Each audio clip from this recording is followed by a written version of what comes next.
मुझे एक बच्चा चाहिए, लेकिन तुम्हारे साथ नहीं, करोड़पति सीईओ ने रूखेपन से कहा। 2 साल बाद उसने उसे फिर देखा, और उस बच्चे को जो बिल्कुल उसकी तरह दिखता था। उस रात शहर की रोशनी बारिश के बीच से माइकल रॉस के पेंट हाउस की खिड़कियों पर पिघले हुए सोने की तरह चमक रही थी। अंदर हवा तनाव से भारी थी, उस तरह का तनाव जो किसी चीज के टूटने से पहले होता है। एमिली कमरे के बीच में खड़ी थी। उसके हाथ कांप रहे थे। उसका दिल इतनी जोर से धड़क रहा था कि वह अपने विचारों को मुश्किल से सुन पा रही थी। उसने इस बातचीत का 100 बार अभ्यास किया था, कल्पना की थी कि यह कई तरीकों से होगी, लेकिन जब वह आखिरकार बोला तो उसकी आंखों में जमी बर्फ के लिए उसे किसी ने तैयार नहीं किया था। माइकल ने धीरे से कहा, उसकी आवाज टूट रही थी, मैं गर्भवती हूं। शब्द हवा में तैर गए, नाजुक और कांपते हुए, जैसे कांच टूटने ही वाला हो। एक पल के लिए वह नहीं हिला, बस उसे घूरता रहा। उसका चेहरा भावहीन था। खामोशी इतनी लंबी खिंच गई कि असहनीय हो गई। फिर धीरे से वह खड़ा हो गया। उसका लंबा कद उस पर छाया डाल रहा था। तुम क्या हो? उसने कहा। उसका स्वर धीमा और नियंत्रित था, लेकिन उसके नीचे वह खतरे को सुन सकती थी। गर्भवती, मेरे पास एक बच्चा होने वाला है। वह फिर से फुसफुसाई, अपने हाथों को कांपने से रोकने के लिए भींच लिया। उसने सोचा कि शायद, बस शायद, वह उसके पास आएगा। शायद वह मुस्कुराएगा। शायद वह उसके गाल को वैसे ही छुएगा जैसे वह करता था, और कहेगा कि सब ठीक हो जाएगा। लेकिन इसके बजाय वह हंसा, प्यार से नहीं बल्कि कड़वाहट के साथ, जैसे कि उसके शब्दों ने उसका यानी उसका अपमान किया हो।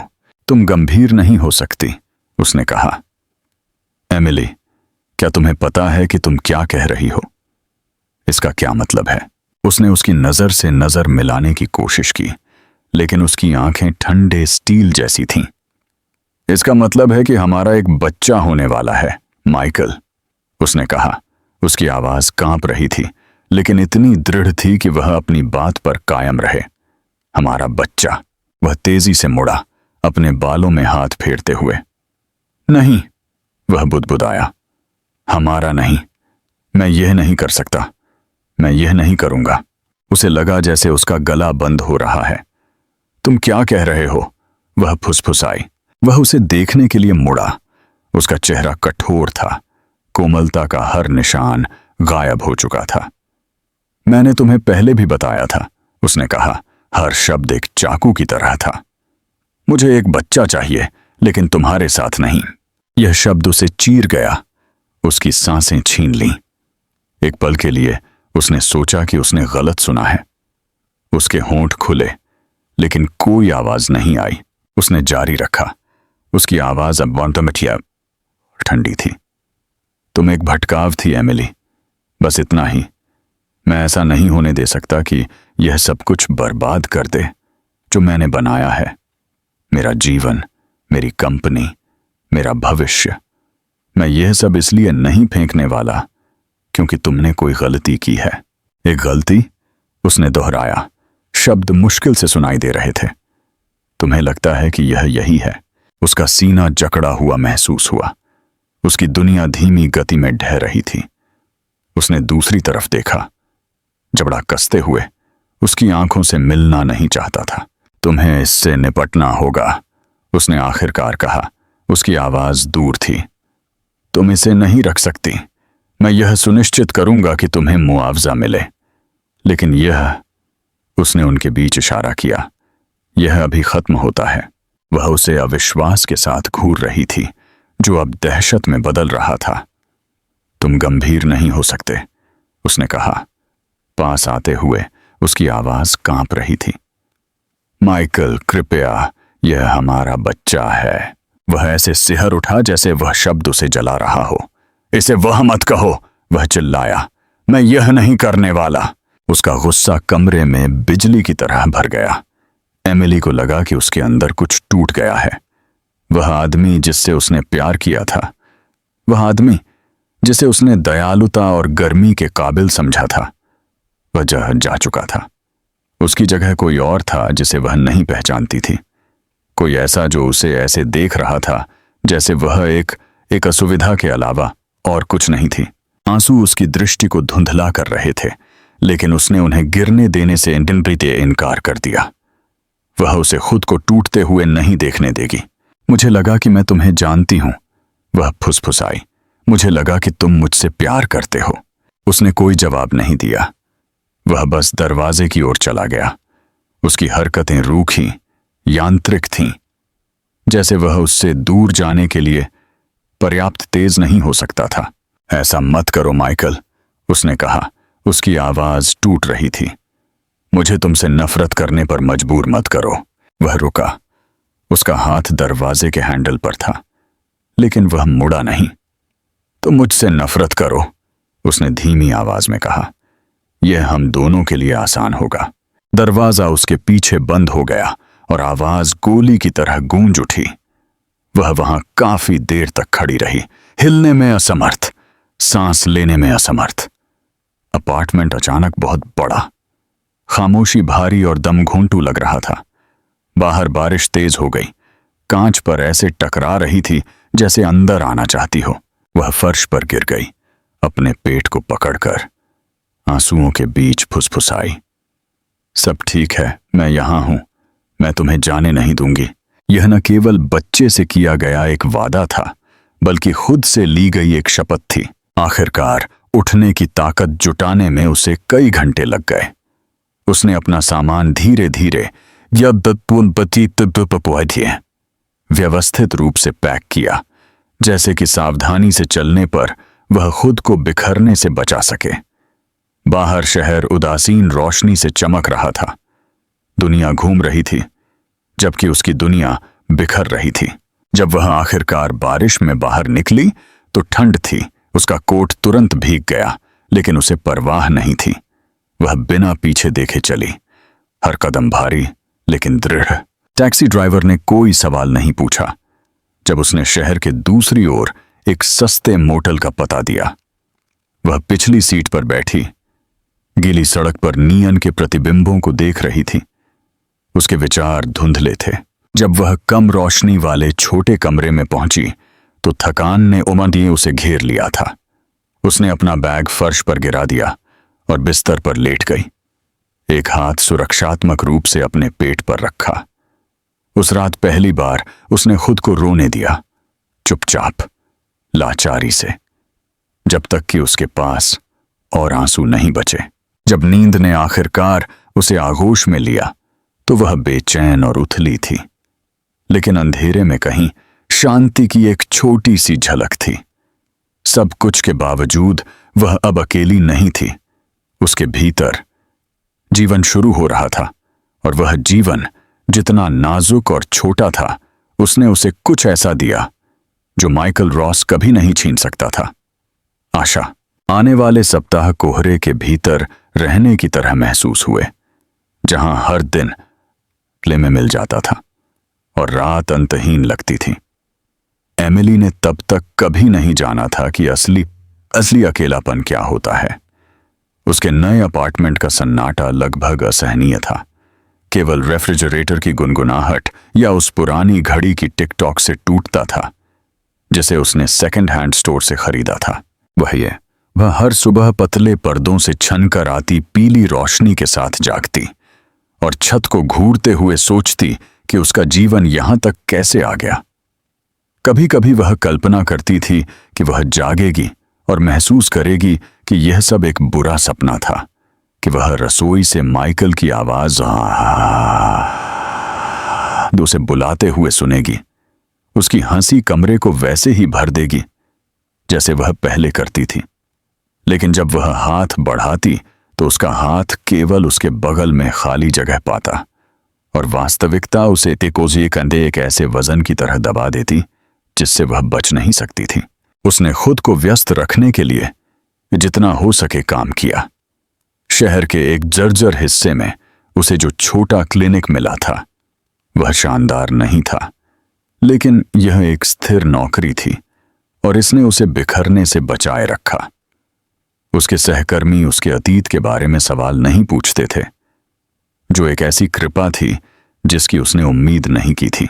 वह अपने पेट के बढ़ते उभार को छिपाने के लिए ढीले स्वेटर तो पहनती थी। यह सुनिश्चित नहीं थी कि वह अभी किसी को बताने के लिए तैयार है या नहीं।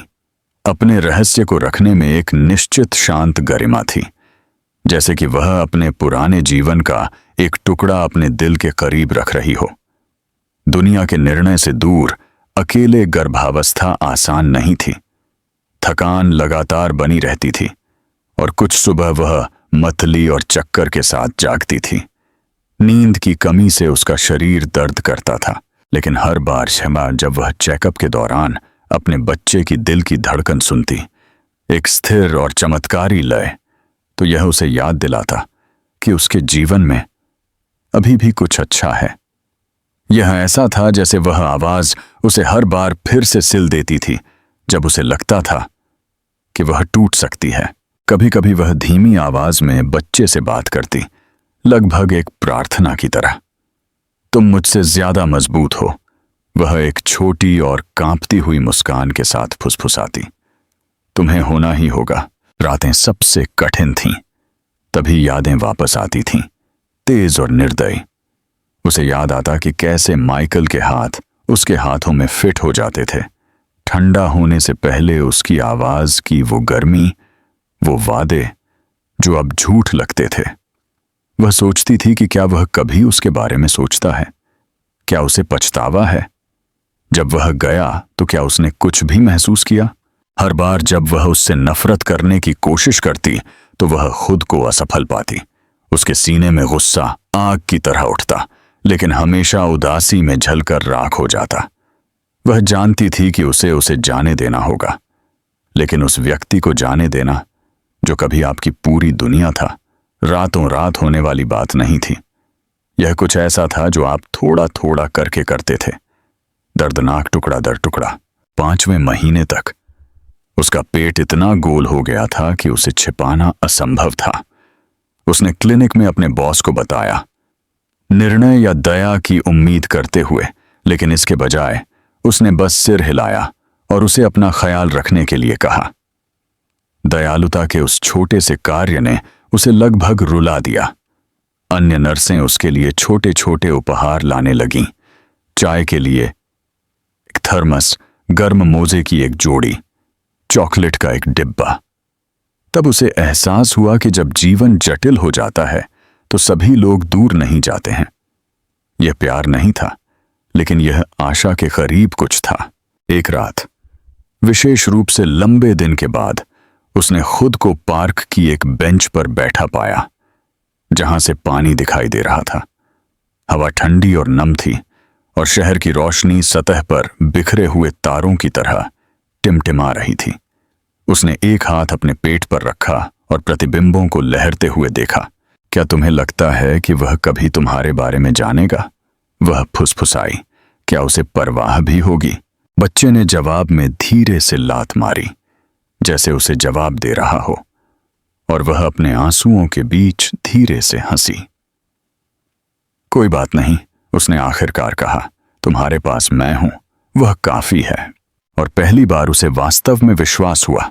महीने धीमी गति से बीते और हर एक के साथ वह मजबूत होती गई।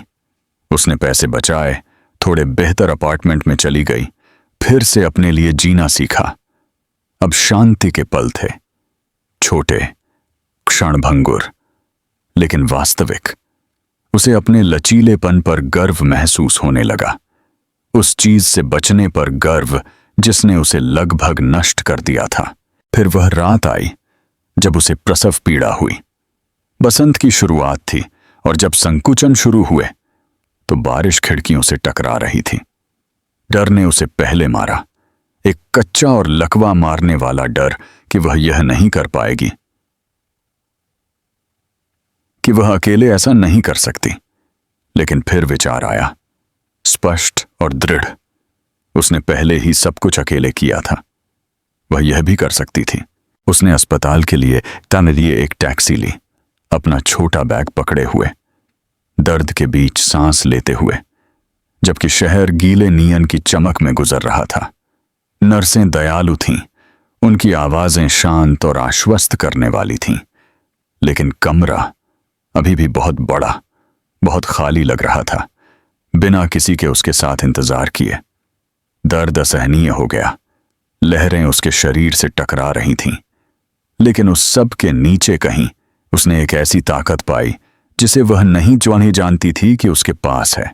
घंटों बाद जब आखिरकार रोने की आवाज ने कमरे को भर दिया, तो वह राहत से चुपचाप सिसक पड़ी। डॉक्टर ने उसकी बाहों में एक छोटी सी गठरी रख दी और मेइनरोज और एमिली ने अपनी बेटी को देखा। मुश्किल से सांस ले पा रही थी।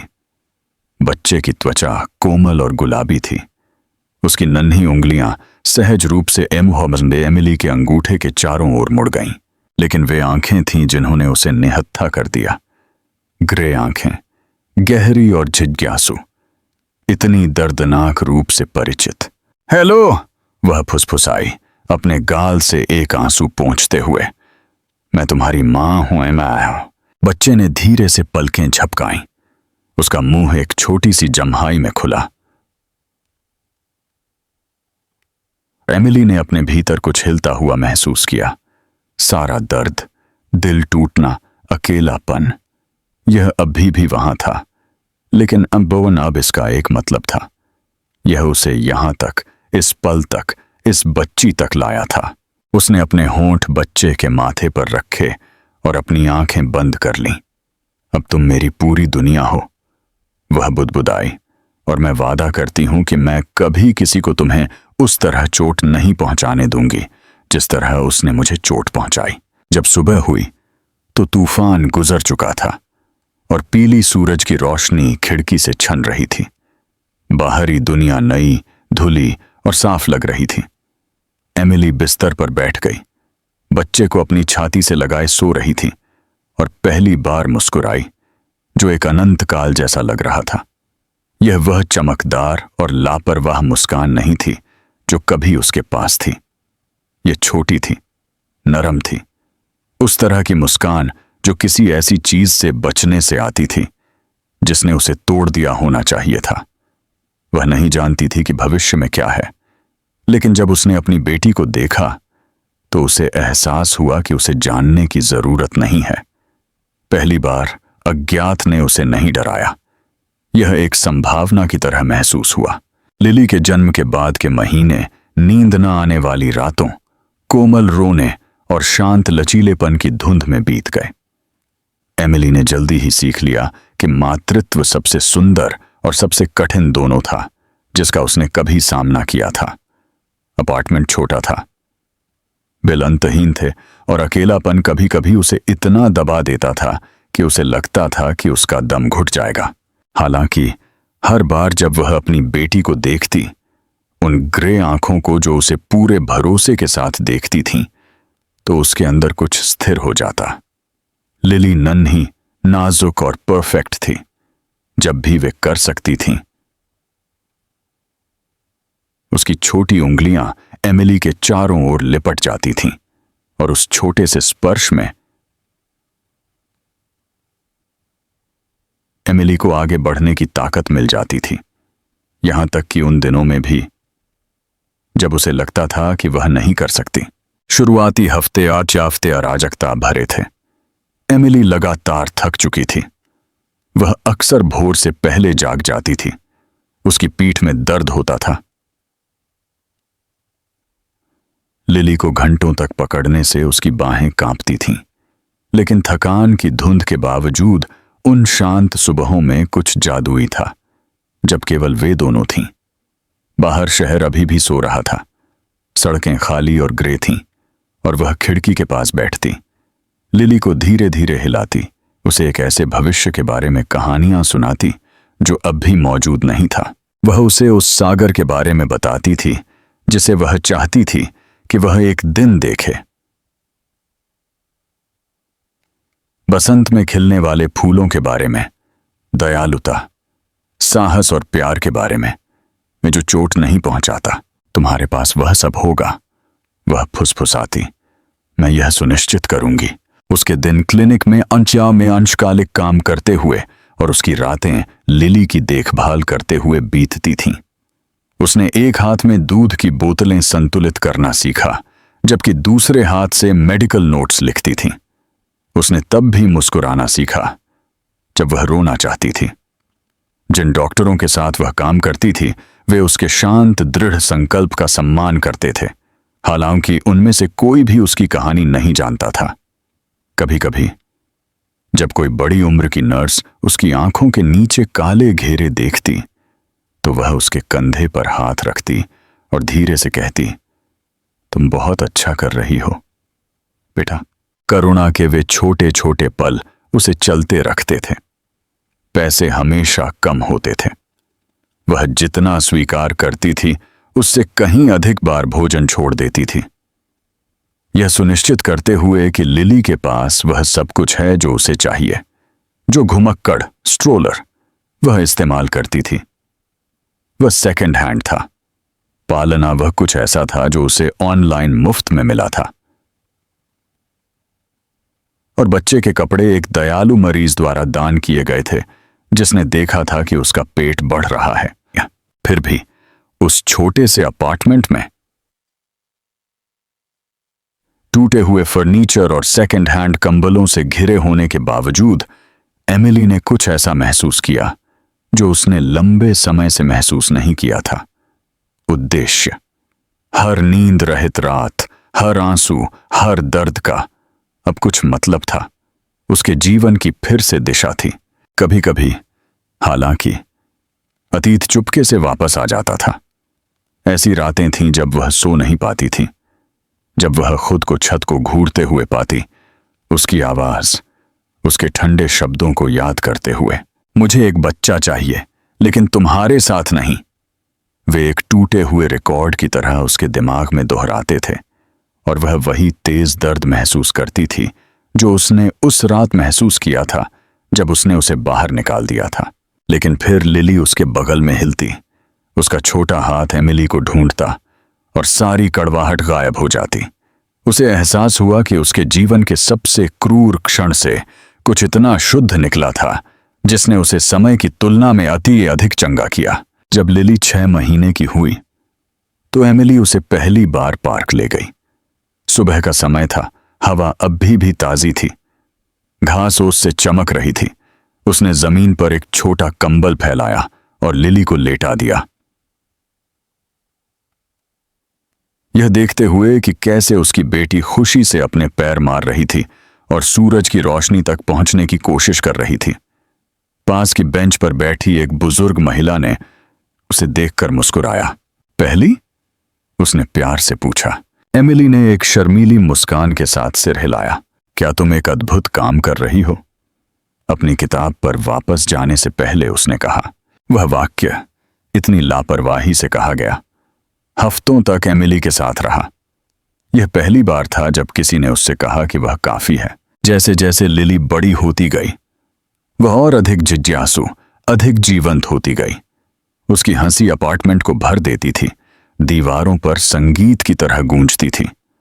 उसे एमिली के बाल खींचने और बिना मतलब के शब्द बड़बड़ाने की आदत थी, जो किसी तरह उन दोनों के लिए एकदम सही अर्थ रखते थे। मुश्किल दिनों में एमिली उसे कसकर गले लगाती और उसकी त्वचा की बेबी गंध में सांस लेती, खुद को याद दिलाती कि उसने जो कुछ भी सहा वह इसके लायक था।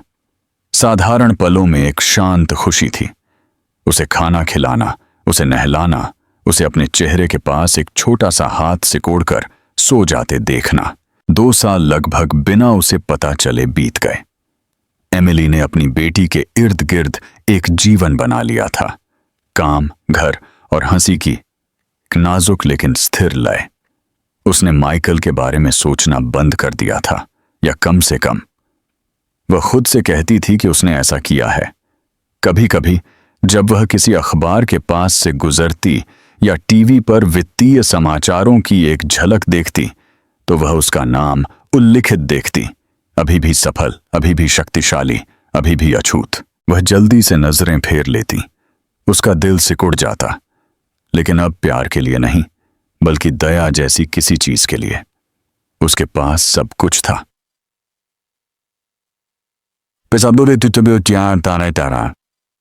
तीखे था सम्मान, लेकिन उसके पास कुछ और अधिक कीमती था। उसके पास शांति थी, उसके पास लिली थी। एक रात क्लिनिक में के एक लंबे दिन के बाद वह लिली के साथ सोफे पर बैठी उसे एक कहानी सुना रही थी। लिली का सिर उसकी छाती पर टिका था, उसका छोटा शरीर नींद से गर्म और भारी था।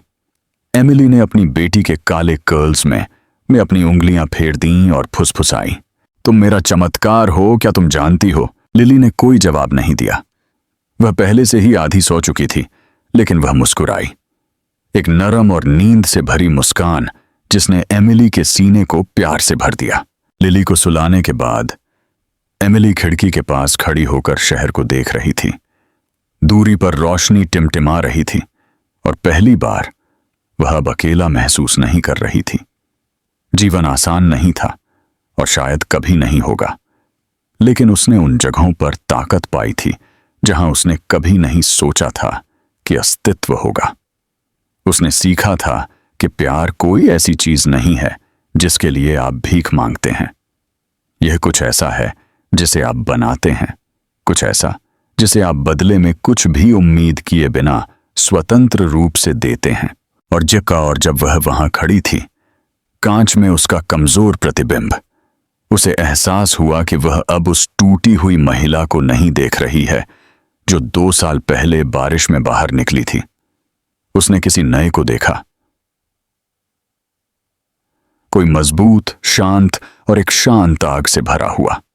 वह नहीं जानती थी कि किस्मत पहले से ही घूम रही थी, कि उसकी दुनिया एक बार फिर उस आदमी से टकराने वाली थी जिसे उसने कसम खाई थी कि वह कभी दोबारा नहीं देखेगी। लेकिन अभी के लिए उस छोटे से अपार्टमेंट में या अपनी बेटी के साथ अगले कमरे में शांति से सोते हुए एमिली ने खुद को संतुष्ट महसूस करने दिया।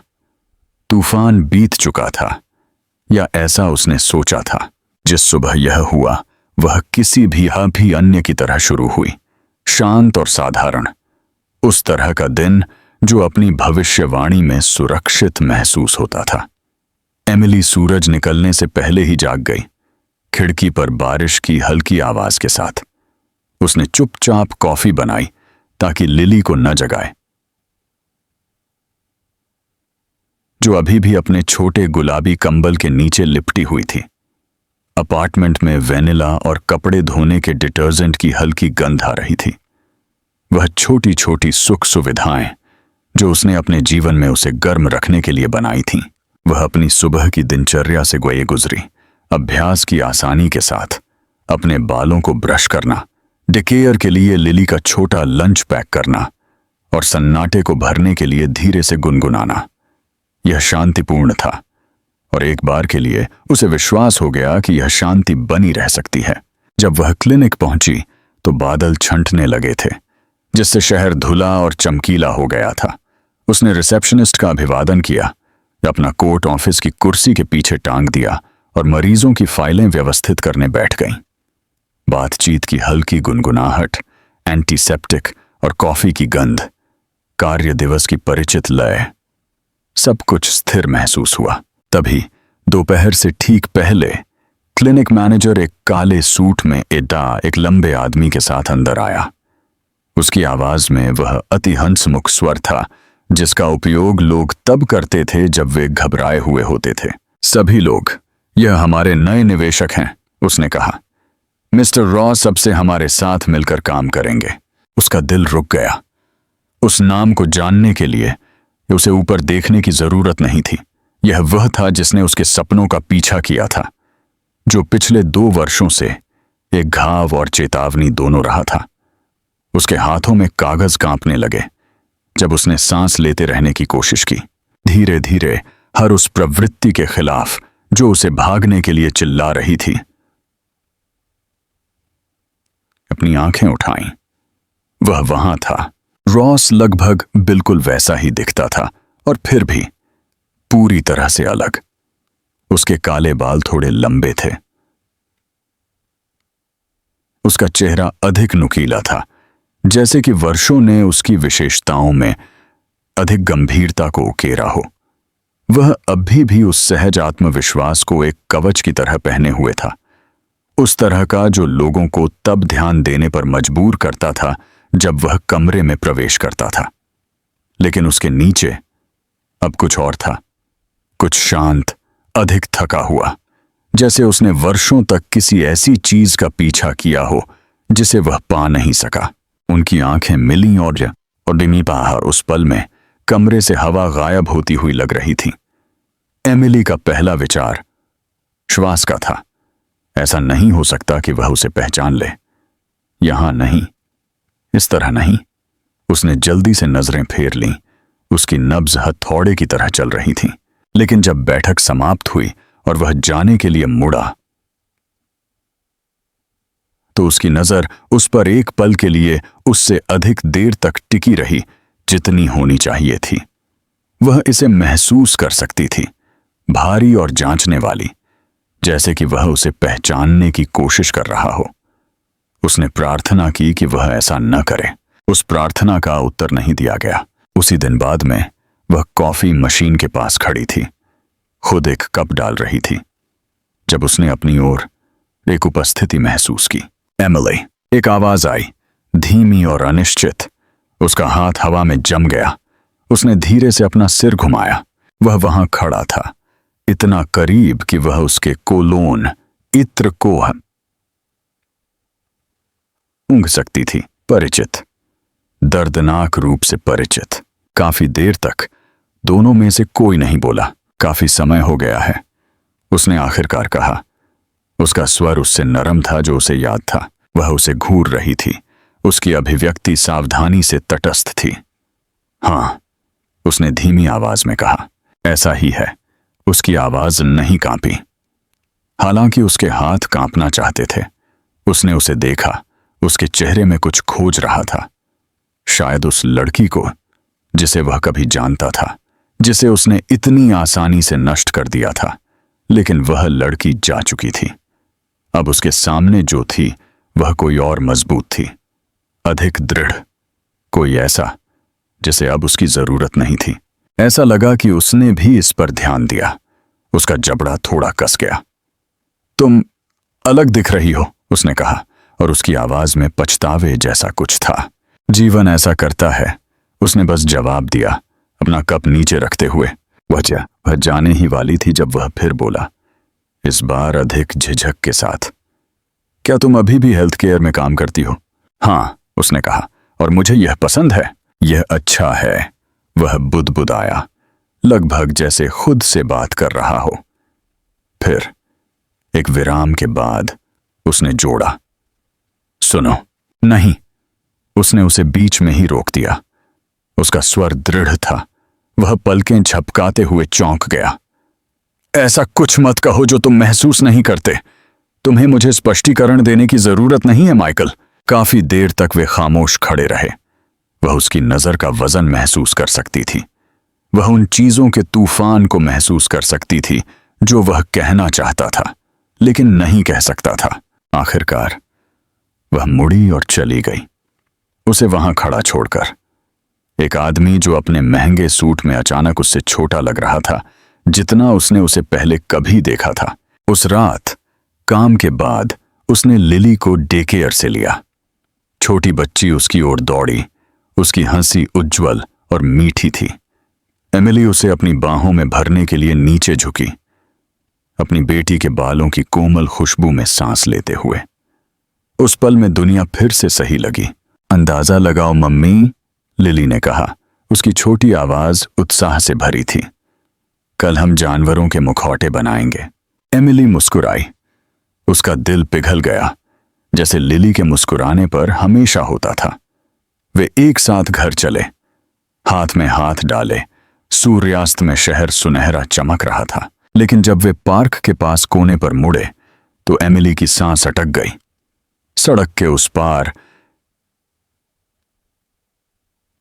स्लीक काली कार के पास माइकल खड़ा था। वह शुरुआत में उसे नहीं देख रहा था, लेकिन जब लिली की हंसी सड़क के उस पार पहुंची तो वह मुड़ा और जम गया। एक पल के लिए समय रुक गया।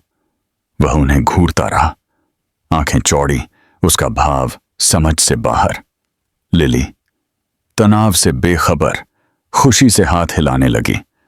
उसका छोटा हाथ हवा में लहरा रहा था। उसने हाथ नहीं हिलाया। वह बहुत स्तब्ध था। उसकी नजर बच्ची पर टिकी थी। उसके काले कर्ल्स, उसकी छोटी मुस्कान, उसकी अचूक ग्रे आंखें, उसकी अपनी आंखें। एमिली को लगा कि दुनिया झुक रही है। उसकी नब्ज उसके कानों में गूंज रही है। उसका पेट दहशत से मरोड़ रहा है। उसने लिली का हाथ और कसकर पकड़ लिया, अपनी आवाज को शांत रहने के लिए मजबूर किया। चलो बेटा, उसने धीरे से कहा, घर चलते हैं। उसने सड़क पार करते हुए और घर की ओर जल्दी करते हुए पीछे मुड़कर नहीं देखा, लेकिन वह उसकी आंखों को अपने ऊपर महसूस कर सकती थी जब तक कि वह कोने के चारों ओर गायब नहीं हो गई। उस रात लिली को सुलाने के बाद एमिली अंधेरे में बैठी खिड़की से शहर की शांत चमक को देख रही थी।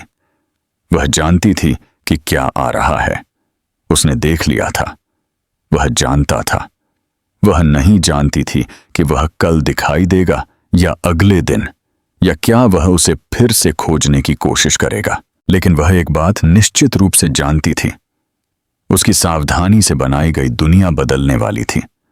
उसने उसे बाहर रखने के लिए पर्याप्त मजबूत दीवारें बनाने में 2 साल बिताए थे, और अब एक ही नजर में उसने वापस अंदर नजर आने का रास्ता खोज लिया था। उसने अपना माथा ठंडे कांच पर टिका दिया और रात में फुसफुसाई, तुम उसे मुझसे नहीं लेने वाले। और जैसे ही उसने यह कहा, उसका दिल डर से कांप उठा, क्योंकि गहराई में वह पूरी तरह से सुनिश्चित नहीं थी कि क्या वह उस आदमी का सामना करने के लिए तैयार है जिसने उसे नष्ट कर दिया था, या खुद के उस हिस्से का जो अभी भी याद करता था कि उसे प्यार करना कैसा लगता था। अगली सुबह एमिली अपने सीने में एक भारीपन के साथ जागी, उस तरह का जो सांस लेना मुश्किल बना देता है। वह मुश्किल से सोई थी। उसका दिमाग पार्क में उस पल को बार बार दोहरा रहा था जब माइकल ने लिली को देखा था। उसकी अभिव्यक्ति, आश्चर्य, अविश्वास, पहचान उसकी यादों में नक्श हो गई थी। उसने उम्मीद की थी कि उनके रास्ते कभी दोबारा नहीं मिलेंगे, कि किस्मत ने आखिरकार उसे शांति दे दी है। लेकिन ऐसा लग रहा था कि किस्मत की कुछ और ही योजनाएं थीं। वह खिड़की के पास खड़ी हो गई, पहली रोशनी को आकाश में रेंगते हुए देखती रही और खुद को समझाने की कोशिश की कि शायद वह गलत थी, कि शायद वह उसे नहीं खोजेगा। लेकिन गहराई में वह उसे बहुत अच्छी तरह जानती थी। माइकल रॉस उस तरह का आदमी नहीं था जो उसे झकझोरने वाली किसी चीज से दूर चला जाए। वह आएगा, यह बस समय की बात थी। जब वह उस सुबह क्लिनिक पहुंची तो हर आवाज दालान में गूंजते हकुपोते हर कदम के साथ उसका पेट मरोड़ रहा था। उसके आसपास की दुनिया अधिक स्पष्ट महसूस हुई, जैसे कि सब कुछ अचानक फोकस में आ गया हो। उसने एक मजबूर मुस्कान के साथ अपने सहकर्मियों का अभिवादन किया, यह दिखावा करते हुए कि सब कुछ सामान्य था। लेकिन वह हर कुछ मिनटों में दरवाजे की जांच करना बंद नहीं कर सकती थी, घड़ी की हर टिक-टॉक के साथ। उसकी नसें खराब हो रही थीं। लंच के समय जब वह स्टाफ रूम से बाहर निकलने वाली थी, वह जम गई। वह दालान में खड़ा था, इंतजार कर रहा था। वह उससे कहीं अधिक शांत दिख रहा था जिसकी उसने उम्मीद की थी, लेकिन उसके मुंह के चारों ओर एक कसाव था जो भीतर के तूफान को धोखा दे रहा था। एमिली, उसने धीमी आवाज में कहा। उसने कोई जवाब नहीं दिया, वह बस जाने के लिए मुड़ी, लेकिन उसने उसका पीछा किया। कृपया बस 1 मिनट, उसने कहा, हमें बात करनी है। वह रुकी और मुड़ी। उसकी आवाज दृढ़ थी, इसके बावजूद कि उसका दिल उसकी पसलियों से टकरा रहा था। बात करने के लिए कुछ नहीं है। वह बच्ची, उसने कहा, और उसकी आवाज थोड़ी लड़खड़ा गई। संयम इतना टूट गया कि वह विश्वास को सुन सके। वह मेरी है ना? शब्द उनके बीच लटके रहे, भारी और अपरिवर्तनीय। एमिली ने उसे काफी देर तक देखा, गला बंधा हुआ, तुमने उस दिन वह सवाल पूछने का अधिकार खो दिया था जिस दिन तुम चले गए थे, उसने आखिरकार कहा। उसकी आंखें काली पड़ गईं। अपराध बोध की एक झलक उन पर से गुजरी, लेकिन वह पीछे नहीं हटा। बस मुझे सच बताओ, सच क्या बदलेगा? वह उस पर झपटी। उसकी आवाज एक दबे हुए गुस्से से कांप रही थी। क्या यह तुम्हें वह आदमी बना देगा जो तुम तब नहीं थे? क्या यह उसे मिटा देगा जो तुमने मुझसे कहा था? उसने दूसरी तरफ देखा, जबड़ा कसते हुए। मैंने एक गलती की, वह बुदबुदाया। अब मुझे पता है। उसकी हंसी में कड़वाहट ने उसे चौंका दिया। एक गलती? तुमने मुझे ऐसे निकाल दिया जैसे मैं कुछ भी नहीं थी। तुमने मुझसे कहा था कि तुम्हें एक बच्चा चाहिए, लेकिन मेरे साथ नहीं। यह कोई गलती नहीं थी माइकल, यह क्रूरता थी। दालान उनके अलावा खाली था। हवा उन सब चीजों से भारी थी जो उन्होंने कभी नहीं कही थी। पहली बार उसके पास कोई जवाब नहीं था। वह वहां खड़ा रहा, चुपचाप, हाथ जेब में, एक ऐसे आदमी की तरह लग रहा था जिसे अभी एहसास हुआ था कि वह अपनी खुद की रचना के खंडहरों में खड़ा है। काफी देर बाद वह जाने के लिए मुड़ी, लेकिन उसकी आवाज ने उसे रोक दिया। मैं उसे देखना चाहता हूं, उसने धीरे से कहा। एमिली जम गई। नहीं, उसने तुरंत कहा। बिल्कुल नहीं, तुम उसे मुझसे दूर नहीं रख सकती, उसने करीब आते हुए कहा। वह मेरी बेटी है। वह मुड़ी। उसकी आंखों में गुस्सा चमक रहा था। तुम्हें उसे वह कहने का कोई अधिकार नहीं है। तुम उसे नहीं जानते। तुम वहां नहीं थे जब वह पैदा हुई थी, जब वह रातों को रोती थी, जब मैं डायपर का खर्च नहीं उठा सकती थी, और फिर भी मैंने यह किया। तुम्हें सिर्फ इसलिए दावा करने का कोई अधिकार नहीं है क्योंकि तुमने अचानक फैसला किया है कि तुम्हें परवाह है। वह उसके शब्दों से सिहर उठा। उसने उसकी शांत अभिव्यक्ति के पीछे कुछ टूटते हुए देखा। शर्म, पछतावा, शायद दिल टूटना भी। लेकिन उसने नरम होने से इनकार कर दिया। एमिली, कृपया, उसने कहा। उसका स्वर अब शांत, हताश था। मैं बस चीजों को ठीक करना चाहता हूं। उसने धीरे धीरे अपना सिर हिलाया। तुम उसे ठीक नहीं कर सकते जिसे तुमने नष्ट कर दिया। मैं तुम्हें उसे उस तरह चोट नहीं पहुंचाने दूंगी जिस तरह तुमने मुझे चोट पहुंचाई। वह इससे पहले कि वह जवाब दे पाता चली गई। उसकी नब्ज उसके कानों में गूंज रही थी। जब वह उस रात घर पहुंची तो वह इतनी थक चुकी थी कि मुश्किल से सोच सकती थी। लेकिन जब उसने दरवाजा खोला और लिली को फर्श पर बैठे देखा, क्रेयॉन और कागज से घिरी हुई, शुद्ध खुशी के साथ उसे मुस्कुराते हुए, तो सारा डर किसी और चीज में घुल गया। दृढ़ संकल्प। वह अपनी बेटी के पास घुटनों के बल बैठ गई और उसे अपनी बाहों में लपेट लिया, उसे कसकर गले लगाया। मम्मी ने आज तुम्हें याद किया, वह फुसफुसाई, बेबी शैम्पू और क्रेयॉन की आरामदायक खुशबू में सांस लेते हुए।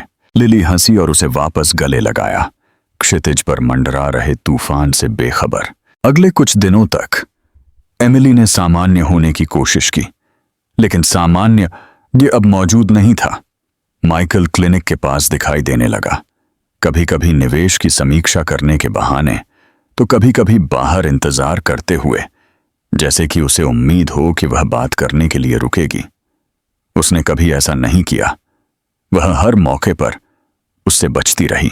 लेकिन एक रात जब वह काम से निकल रही थी, वह अपनी कार के पास उसका इंतजार कर रहा था। मैं जाने वाला नहीं हूं, उसने धीमी आवाज में कहा जब उसने गुजरने की कोशिश की। मैं नहीं जा सकता। उसकी आवाज में कुछ ऐसा था जिसने उसे रुकने पर मजबूर कर दिया। यह अहंकार या नियंत्रण नहीं था, यह दाएं को हताशा थी। वह थका हुआ दिख रहा था, उसका सामान्य आत्मविश्वास छीन लिया गया था। तुम नहीं समझते, उसने कहा, उसकी आवाज थकी हुई थी। यह अब केवल तुम्हारे बारे में नहीं है, मुझे उसकी रक्षा करनी है। और तुम्हें लगता है कि मैं उसे चोट पहुंचाऊंगा? उसने धीरे से पूछा। तुम पहले ही कर चुके हो, उसने जवाब दिया। उसका स्वर सपाट था। बस तुम यह नहीं जानते। इसके बाद की खामोशी असहनीय थी। आखिरकार वह अपनी कार में बैठ गई, लेकिन जाने से पहले उस नबिसुमियो मत्सरी कुमाय से है उसने उसे आखिरी बार देखा। अगर तुम वास्तव में इसे सही करना चाहते हो तो हमें अकेला छोड़ दो। उसकी आवाज शांत लेकिन दृढ़ थी। तुमने बहुत पहले अपना निर्णय लिया था, अब मुझे मेरे साथ जीने दो। उस बार उसने उसका पीछा नहीं किया, लेकिन जब वह घर चला रही थी तो वह जताहत जानती थी कि यह खत्म नहीं हुआ है। उसकी आंखों में कुछ ने उसे बताया कि वह हार नहीं मानेगा, और हालांकि यह विचार उसे डराता था, उसके दिल का एक छोटा और धोखेबाज हिस्सा सोच रहा था कि क्या शायद, बस शायद, वह बदल गया है। उस रात लिली को सुलाने के बाद एमिली सोफे पर बैठी उस तस्वीर को देख रही थी जो उसने लिली के बच्चे होने पर ली थी। उसके नन्हे हाथ उसकी उंगली को पकड़े हुए, वही दृढ़ अभिव्यक्ति जो वह हर सुबह आईने में देखती थी। उसने अपनी बेटी के चेहरे की रूपरेखा को ट्रेस किया और फुसफुसाई, कोई तुम्हें मुझसे नहीं छीनेगा। लेकिन यह कहते हुए भी वह इस भावना को नहीं हिला सकी कि जिस अतीत को उसने दफनाया था वह वापस अपना रास्ता बना रहा था, और कि इस बार वह उसे बिना लड़े जाने नहीं देगा। अगला सप्ताह उसी निरंतर तनाव के साथ बीता जिसने माइकल की वापसी के बाद से एमिली के जीवन को जकड़ लिया था। हर सुबह वह अपने सीने पर उसी वजन के साथ जागती, गुस्से और डर का मिश्रण, एक अनुस्मारक कि जो शांत दुनिया उसने लिली और खुद के लिए बनाई थी वह टूट रही थी। वह अपने दिन ऑटो पायलट पर बिताती, काम पर संयम बनाए रखने की कोशिश करती, अपने रोगियों को मुस्कुराती, लिली से बात करते समय एक नरम स्वर बनाए रखती, लेकिन अंदर ही अंदर वह बिखर रही थी। वह हर जगह माइकल की उपस्थिति को महसूस कर सकती थी, उसकी नजर, उसकी आवाज, उस सब का भूत जिसे उसने कभी प्यार किया था और जिससे नफरत की थी। और सबसे बुरी बात यह थी कि वह वही आदमी नहीं था जिसने उसे बाहर निकाल दिया था। इसने सब कुछ और जटिल बना दिया। वह बदल गया था, या कम से कम ऐसा लग रहा था। उसका अहंकार शांत हो गया था, जिसकी जगह कुछ शांत और अधिक मानवीय ने ले ली थी। वह अब काम पर सीधे उसका सामना करने की कोशिश नहीं करता था। इसके बजाय वह यह दिखाने के छोटे छोटे तरीके ढूंढता था कि वह कोशिश कर रहा है, उस डे केयर को दान भेज रहा है जहां लिली जाती थी। कम आय वाले परिवारों के लिए क्लिनिक का चिकित्सा ऋण कवर कर रहा था, बिना उसका कोई श्रेय लिए। वह जानती थी कि वह यह उसके लिए, उनके लिए कर रहा है, लेकिन उसने इसे स्वीकार करने से इनकार कर दिया। हालांकि हर कृत्य उस किले को ढा रहा था जो उसने अपने भीतर बनाया था। एक रात जब वह लिली के साथ घर जा रही थी, अचानक बारिश होने लगी, एक मूसलाधार बारिश जिसने उन्हें सेकंडों में भिगो दिया। हंसते हुए लिली ने अपना छोटा चेहरा आसमान की ओर उठाया, बारिश को अपने बालों को भिगोने दिया। एमिली ने अपनी जैकेट उतार दी और अपनी बेटी के सिर को ढकने की कोशिश की जब उसने अपने पीछे एक परिचित आवाज सुनी। अंदर आ जाओ, माइकल ने कार का दरवाजा खुला रखते हुए कहा। वह जम गई।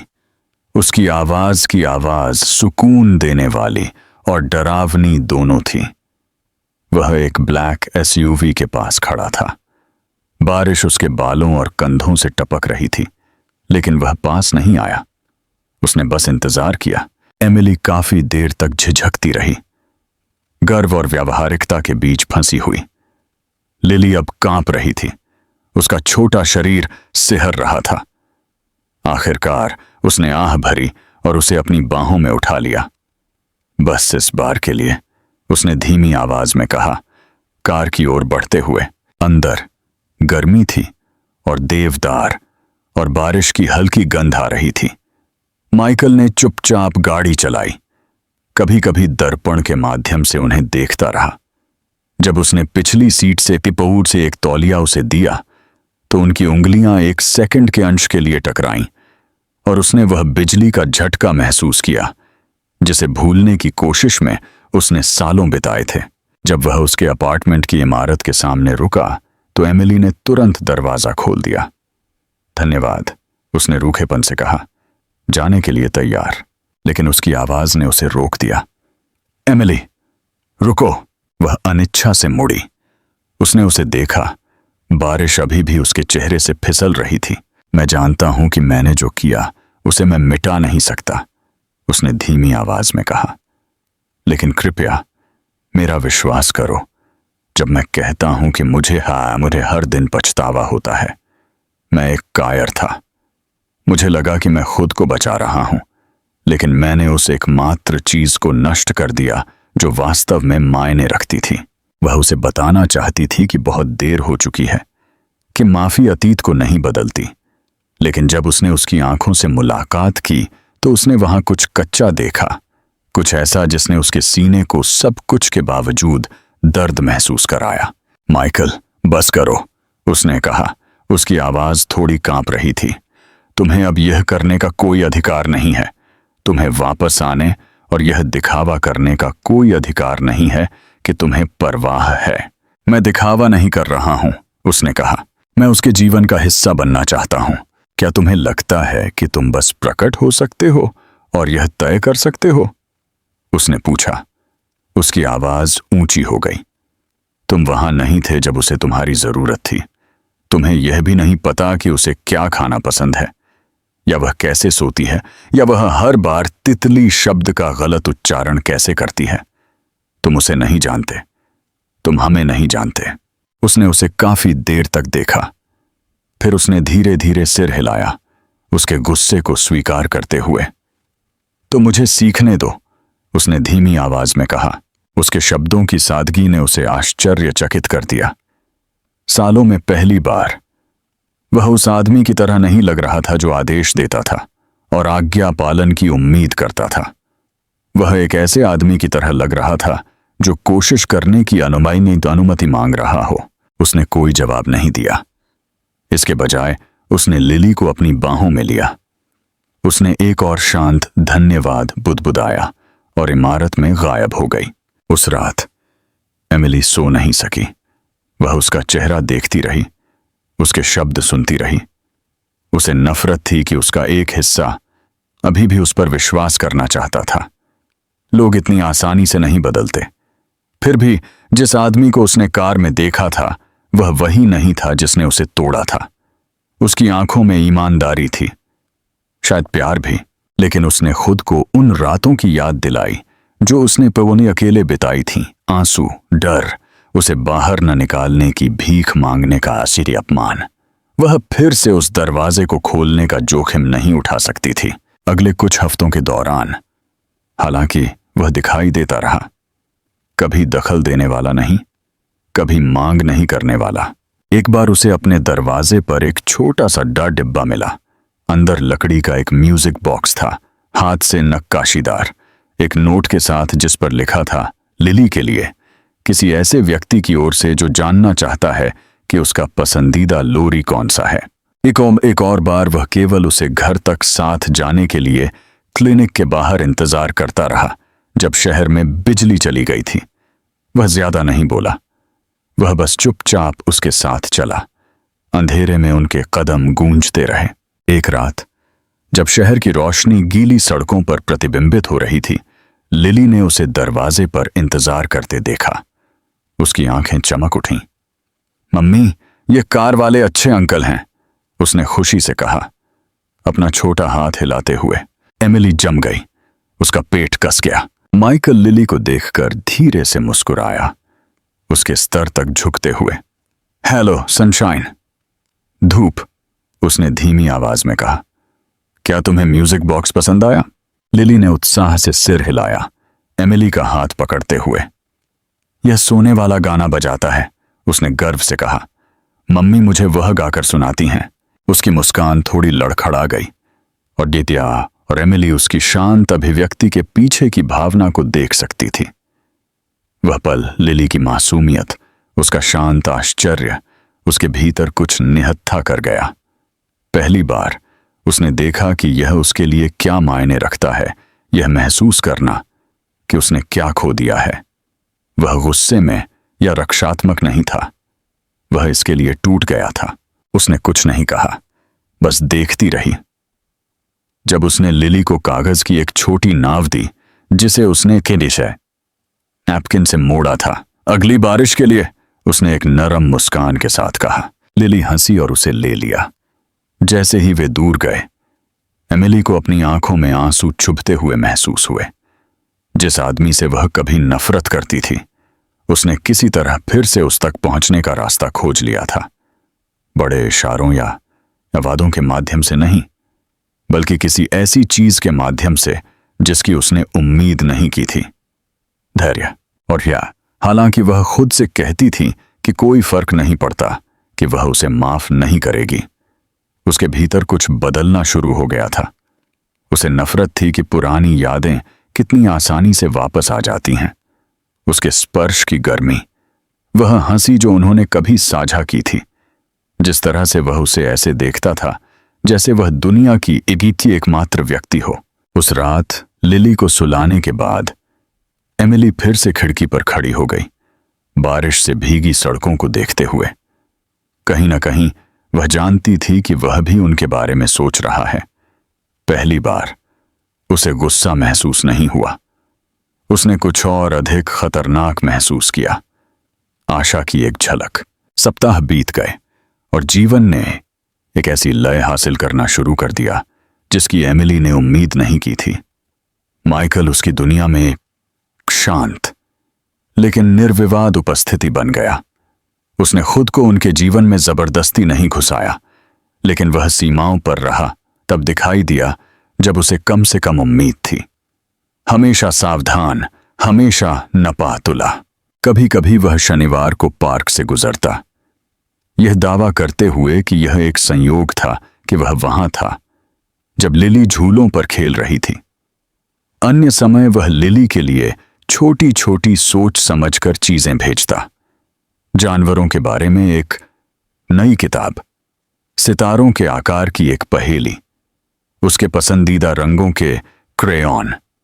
उसने कभी अति नहीं की, और शायद यही एमिली के लिए अपनी दीवारों को खड़ा रखना कठिन बना रहा था। उसका धैर्य उसकी शक्ति की तुलना में उसे अधिक प्रभावी ढंग से निहत्था कर रहा था। लिली उसे बिना यह समझे बहुत पसंद करती थी कि वह वास्तव में कौन था। वह उसे अच्छे वाले अंकल, जेंटलमैन कहती थी, और हर बार जब वह उसे देखती थी तो उसकी मासूम खुशी एमिली के लिए उन्हें अलग रखना लगभग असंभव बना देती थी। एक दोपहर जब वह पार्क की एक बेंच पर बैठी लिली को तितलियों का पीछा करते हुए देख रही थी, माइकल एमिली के पास बैठ गया। उनके बीच एक आरामदायक सन्नाटा फैल गया। वह अविश्वसनीय है, उसने धीमी आवाज में कहा। उसकी आवाज में कुछ श्रद्धा थी, जैसे उसे अपनी बेटी को खेलते हुए देखने का जादू टूटने का डर हो। इसे सुनकर एमिली का दिल दुख गया। वह है, उसने धीरे से कहा, उसे देखे बिना वह सब कुछ है। एक पल के लिए उसने कोई जवाब नहीं दिया। फिर उसने कहा, तुमने यह सब अकेले किया।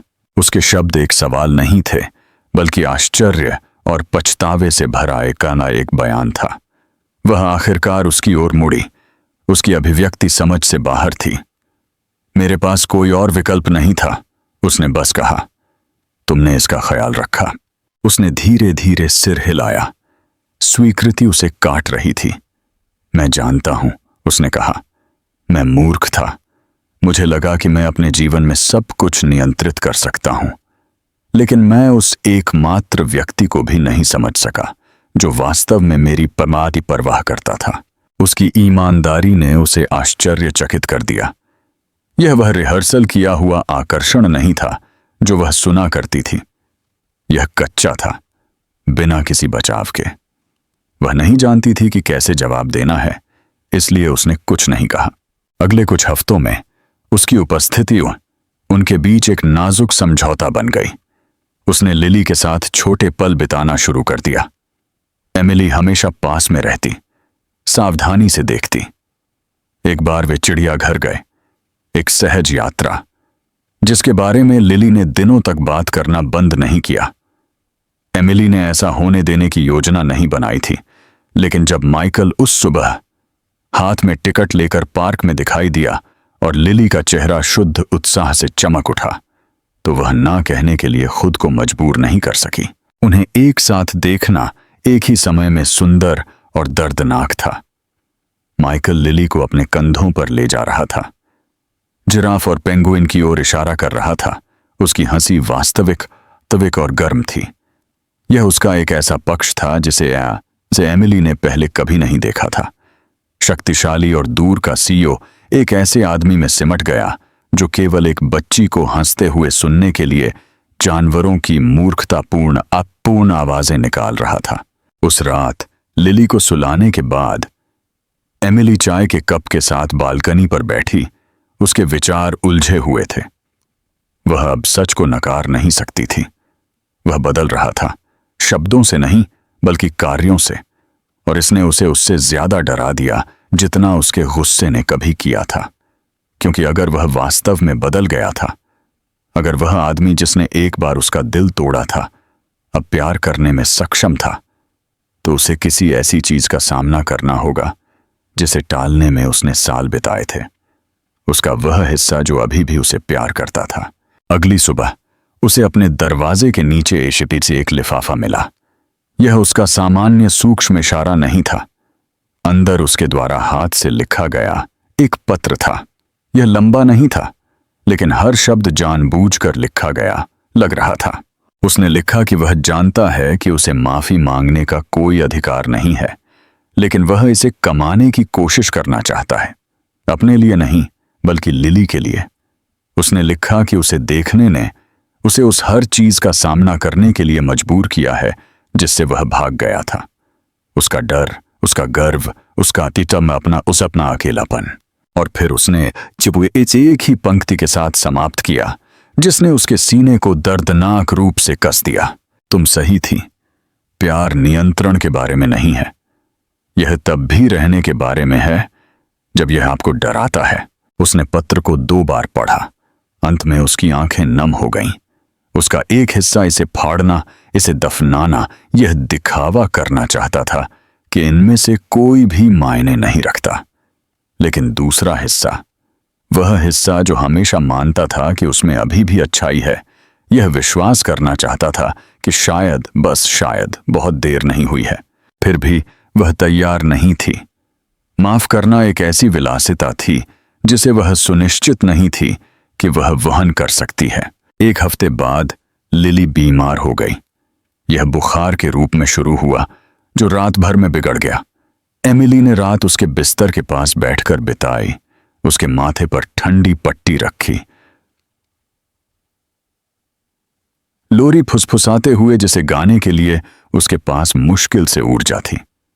सुबह तक बुखार और बढ़ गया था और दहशत ने उसके सीने को जकड़ लिया। वह लिली को अस्पताल ले गई।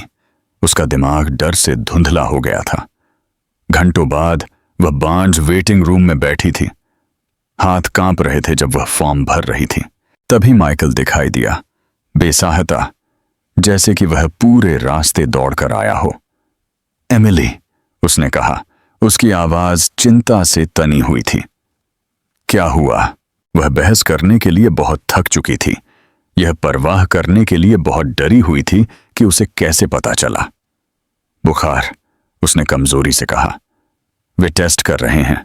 उसकी अभिव्यक्ति नरम हो गई और बिना अनुमति मांगे वह उसके बगल में बैठ गया। अगले कुछ घंटों तक वह नहीं गया। वह उसके लिए पानी लाया। उसने डॉक्टरों से बात की। उसने उसका हाथ थाम लिया जब वह कांपना बंद नहीं कर सकती थी। और जब लिली आखिरकार जागी, ऊंघती हुई लेकिन मुस्कुराती हुई, तो वह भी वहां था, चुपचाप बिस्तर के किनारे खड़ा। उसकी आंखें राहत से चमक रही थीं। उस अस्पताल के कमरे में कठोर फ्लोरोसेंट रोशनी के नीचे उनके बीच कुछ आकार बदल गया और अपरिवर्तनीय हो गया।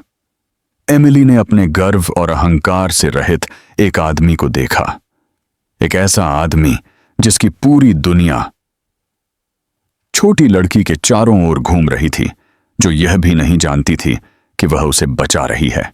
जब लिली ने एक छोटा सा हाथ बढ़ाया, रुको, बड़बड़ाते हुए, तो उसने ऐसा ही किया। वह उसके बिस्तर के पास बैठ गया। धीरे से उसके माथे से बाल हटाते हुए, जबकि वह वापस सो गई। एमिली चुपचाप देखती रही। उसका दिल उन तरीकों से खुल रहा था जिसकी उसने उम्मीद नहीं की थी। उसी रात बाद में लिली के आराम करने के बाद माइकल एमिली के साथ दालान में गया। उसकी आवाज मुश्किल से मबू एक फुसफुसाहट थी। मैं जानता हूं कि तुम अभी भी मुझ पर भरोसा नहीं करती हो, लेकिन मुझे तुम्हें यह बताने की जरूरत है। मैं कहीं नहीं जा रहा हूं। उसने उसे देखा। उसके पूरे चेहरे पर थकान लिखी थी और धीमी आवाज में कहा, तुमने पहले भी एक बार ऐसा कहा था और मैं असफल रहा। उसने जवाब दिया, लेकिन इस बार मैं भाग नहीं रहा हूं। भले ही तुम मुझे कभी माफ न करो, मैं यहीं रहूंगा। पहली बार उसने उस पर विश्वास किया। उसने इसे बापीते जोर से नहीं कहा, लेकिन गहराई में उसके भीतर कुछ नरम हो गया। वह आदमी जिसने कभी उसे बारिश में छोड़ दिया था, वापस आ गया था। लेने के लिए नहीं, नियंत्रित करने के लिए नहीं, बल्कि रहने के लिए। और वह किसी भी माफी से ज्यादा वह था जिसकी उसने उम्मीद की थी। अस्पताल में उस रात के बाद महीने बीत गए और सब कुछ शांत और निहित तरीके से बदलना शुरू हो गया। माइकल एक निरंतर उपस्थिति बन गया। अब उनके जीवन के किनारों पर नहीं मंडरा रहा था, बल्कि धीरे धीरे उनका हिस्सा बन रहा था। उसने इसे मजबूर नहीं किया, उसने इसे कमाया, टुकड़ा दर टुकड़ा, धैर्य और विनम्रता के माध्यम से, जिसके लिए एमिली ने कभी नहीं सोचा था कि वह सक्षम है। हर सुबह वह यह पूछने के लिए फोन करता कि लिली कैसा महसूस कर रही है, और हर सप्ताहांत वह पूछता कि क्या वह उसे देख सकता है। कभी कभी एमिली हां कहती, कभी कभी ना, लेकिन उसने कभी जोर नहीं दिया। जब वह आता तो वह घंटों फर्श पर ब्लॉक के टॉवर बनाते हुए बिताता, लिली को उन्हें गिराने देता, और जब वह खुशी से चिल्लाती तो हंसता। अब उसमें एक मिठास थी जो एमिली के लिए अपने गुस्से को बनाए रखना कठिन बना देती थी। उसने अपना जीवन उस दर्द के इर्द गिर्द बनाया था जो उसने उसे दिया था, और अब वह दर्द धीरे धीरे कुछ ऐसे में बदल रहा था जिसे वह ठीक से नाम देना नहीं जानती थी। एक दोपहर वह उस पार्क में आया जहां एमिली और लिली तालाब के पास बत्तखों को खाना खिला रहे थे। हवा ताजी थी, आकाश शुरुआती बसंत की रोशनी से नरम था। वह एमिली के लिए कॉफी और लिली के लिए रोटी के छोटे टुकड़ों वाला एक पेपर बैग लाया। तुम्हें जरूरत नहीं थी, एमिली ने कहा, हालांकि उसने कप स्वीकार कर लिया। मैं जानता हूं, उसने जवाब दिया, कमजोर रूप से मुस्कुराते हुए, लेकिन मैं करना चाहता था। यह एक बहुत ही सरल आदान प्रदान था, फिर भी इसमें कुछ स्मारकीय महसूस हुआ। वर्षों से उसके शब्द हथियार रहे थे, कड़वाहट और पछतावे से भरे हुए। अब वे सावधान, दयालु, लगभग मीठे थे। लिली पानी में रोटी फेंकने के लिए आगे दौड़ी और माइकल एमिली की ओर मुड़ा। मैं सोच रहा था, उसने कहा। उसकी आवाज धीमी थी। किस बारे में? उसने सावधानी से पूछा। वह हिचकिचाया। उसकी नजर उसकी बेटी का पीछा कर रही थी। इस बारे में कि मैं कितना भाग्यशाली हूं कि तुमने उस रात मेरी बात नहीं सुनी, उसने धीमी आवाज में कहा। अगर तुमने किया होता तो मैं कभी उससे नहीं मिला होता, कभी नहीं समझ पाता कि प्यार वास्तव में क्या है। एमिली ने तब उसे देखा, वास्तव में उसे देखा, और उसे वह अहंकारी आदमी नहीं दिखा जिसने उसे बाहर निकाल दिया था, बल्कि कोई ऐसा व्यक्ति दिखा जो जीवन, अपराध बोध और प्यार से नग्न हो गया था। तुम क्रूर थे, उसने धीरे से कहा। उसके शब्द गुस्से वाले नहीं थे, बल्कि ईमानदार थे। तुमने मुझे तोड़ दिया था, मैं जानती हूं, उसने कहा। आवाज टूट गई। और मैं अपना बाकी जीवन इसे सुधारने की कोशिश में बिताऊंगा। उसने कोई जवाब नहीं दिया, लेकिन उसकी खामोशी अब काटने वाली नहीं थी। यह विचारशील थी, अनिश्चित थी, लेकिन अब बंद नहीं थी। जब सूरज ढलने लगा तो लिली वापस दौड़कर आई। उसके गाल हवा से लाल थे। उसने अपना छोटा हाथ माइकल की ओर बढ़ाया। खेलने आओ, उसने बस इतना कहा। उसे खींचते हुए वह मुस्कुराया, उठा और बिना किसी हिचकिचाहट के खेल के मैदान में उसके पीछे चला गया। एमिली ने उन्हें देखा। उसके सीने में एक अजीब सी गर्मी खिल रही थी। सालों में पहली बार जब उसने उसे देखा तो उसे अपना अतीत नहीं दिखा। उसने एक आदमी को भविष्य बनाने की कोशिश करते हुए देखा। आने वाले हफ्तों में बदलाव निर्विवाद हो गया। उन्होंने डिनर साझा करना शुरू कर दिया, छोटे और सरल। एमिली के अपार्टमेंट के फर्श पर टेक अवे भोजन, जबकि लिली अपने चित्रों को दिखा रही थी। शुरुआत में यह अजीब था। वह बहुत कोशिश कर रहा था, लेकिन जल्द ही कठोरता गायब हो गई। वह अधिक आसानी से हंसता था, अधिक समय तक रहता था, और उसने बोलने के बजाय सुनना सीखा। एमिली ने खुद को उसकी यात्राओं का इंतजार करते हुए पाया, भले ही वह खुद से कहती थी कि उसे नहीं करना चाहिए। यह अभी माफी नहीं थी, लेकिन यह उसके करीब कुछ था। एक रात लिली के बिस्तर पर जाने के बाद एमिली बालकनी पर खड़ी थी, जबकि माइकल अंदर बर्तन साफ कर रहा था। शहर उनके चारों ओर चमक रहा था। खिड़कियां तारों की तरह चमक रही थीं। जब वह उसके साथ शामिल हुआ तो वे काफी देर तक चुप रहे। रात की गुनगुनाहट सुनते रहे। मुझे अभी भी याद है कि जाने से पहले मैंने तुमसे आखिरी बार क्या कहा था, उसने धीमी आवाज में कहा। तुमने कहा था कि तुम्हें एक बच्चा चाहिए, लेकिन मेरे साथ नहीं, उसने बिना किसी हिचकिचाहट के जवाब दिया। वह सिहर उठा। यह वह वाक्य है जो मुझे हर दिन सताता है, उसने स्वीकार किया। यही मैं हर बार सुनता हूं जब मैं उसे देखता हूं, हर बार जब मैं तुम्हें देखता हूं। मैं जो कहा उसे बदल नहीं सकता, लेकिन काश तुम्हें पता होता कि मुझे कितना पछतावा है। एमिली उसकी ओर मुड़ी। उसकी आंखें नरम लेकिन थकी हुई थीं। पछतावा दर्द को नहीं मिटाता, उसने कहा। नहीं, वह सहमत था, लेकिन शायद प्यार इसे ठीक कर सकता है। काफी देर तक दोनों में से कोई नहीं बोला।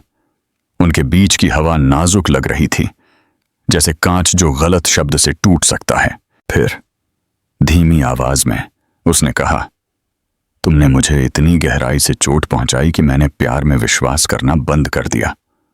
लेकिन तुम ही वह कारण हो जिसकी वजह से मैंने सीखा कि असली प्यार क्या है, क्योंकि जब तुम चले गए तो मुझे उसे अपना सब कुछ देना पड़ा। उसने उसे देखा। उसकी अभिव्यक्ति दर्द और प्रशंसा से भरी थी। तो शायद, उसने धीरे से कहा, तुम मुझे उस तरह से प्यार करना सिखा सकती हो। उसके भीतर कुछ टूट गया, दर्द से नहीं बल्कि मुक्ति से। वर्षों की कड़वाहट पिघल गई, केवल थकान और एक अजीब और दर्दनाक शांति छोड़ गई। उसने हां नहीं कहा, उसने उसे माफ नहीं किया, अभी नहीं, लेकिन उसने उसे दूर भी नहीं किया। वे वहां शांति में खड़े रहे। उनके कंधे हल्के से ही एक दूसरे को छू रहे थे। दोनों शहर को देख रहे थे, जिसने एक बार उनकी कहानी को निगल लिया था और अब उनके पुनर्जन्म का मूक गवाह था। सप्ताह महीनों में बदल गए, और जो एक नाजुक सह अस्तित्व के रूप में शुरू हुआ, वह कुछ स्थिर, कुछ पूर्ण बन गया। माइकल उसके दैनिक जीवन का हिस्सा बन गया, उस आदमी के रूप में नहीं जिसने उन्हें छोड़ दिया था, बल्कि एक पिता के रूप में जो धीरे धीरे बिना किसी शर्त के प्यार करना सीख रहा था। वह लिली को डेकेयर से लेता था, उसके बालों को बुरी तरह से गूंथना सीखा और देर तक जागकर उसे ब्लॉक के महल बनाने में मदद करता था, जो कभी सीधे नहीं रहते थे, लेकिन जो हमेशा उसे हंसाते थे। एमिली कभी कभी कमरे के दूसरी ओर से उन्हें देखती थी। उसका दिल एक ही समय में भरा हुआ और डरा हुआ था। एक रात जब वे एक साथ घर जा रहे थे, लिली दोनों का हाथ पकड़े हुए थी। उसने ऊपर देखा और मासूमियत से कहा, मम्मी, क्या तुम अच्छे अंकल से प्यार करती हो? क्या तुम प्यार करती हो? सवाल एमिली को हवा के झोंके की तरह लगा। उसे वहीं रोक दिया। माइकल भी जम गया। उसकी नजर उस पर टिकी थी। एक पल के लिए वह नहीं जानती थी कि कैसे जवाब देना है। फिर वह नीचे झुकी, लिली के चेहरे से बालों की एक लट हटाते हुए। मैं तुम दोनों से बहुत प्यार करती हूं, उसने धीरे से कहा। यह झूठ नहीं था, यह कोई वादा भी नहीं था, लेकिन यह सच था। उसी रात बाद में लिली के सो जाने के बाद माइकल दरवाजे के पास खड़ा था, जाने के लिए तैयार। वह खुश है, उसने धीमी आवाज में कहा। तुमने उसे सब कुछ दिया है। एमिली कमजोर रूप से मुस्कुराई। हमने उसे सब कुछ दिया है, उसने उसे सुधारा। उसकी आंखें भावना से टिमटिमा उठीं। क्या तुम्हें लगता है कि कोई संभावना है, उसने धीरे से पूछा, कि हम फिर से शुरू करें, वहां से नहीं जहां हम थे, बल्कि वहां से जो हम अब हैं। उसने उसे काफी देर तक देखा। दिल उस सब से भारी था जो उन्होंने सहा था। फिर उसने सिर हिलाया। बस एक बार, शायद, उसने कहा। उसकी आवाज कांप रही थी। लेकिन जल्दबाजी मत करो, इसे बढ़ने दो। वह तब मुस्कुराया, एक छोटी और सच्ची मुस्कान जो उसकी आंखों तक पहुंची। और सालों में पहली बार एमिली उससे नहीं डरी। जैसे ही वह गया, वह खिड़की पर खड़ी होकर उसे शांत सड़क पर चलते हुए देखती रही, जब तक कि वह रात में गायब नहीं हो गया। उसके पीछे लिली अपनी नींद में हिली, कुछ नरम बड़बड़ाते हुए। एमिली मुड़ी और अपनी बेटी को देखा।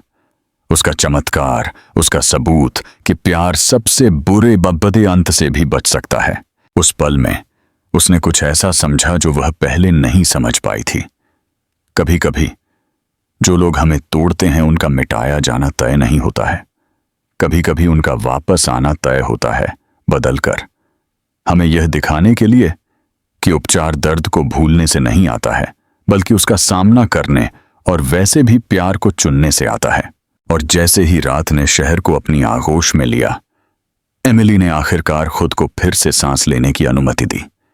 इसलिए नहीं कि सब कुछ सही था, बल्कि इसलिए कि पहली बार उसने वास्तव में विश्वास किया कि यह हो सकता है।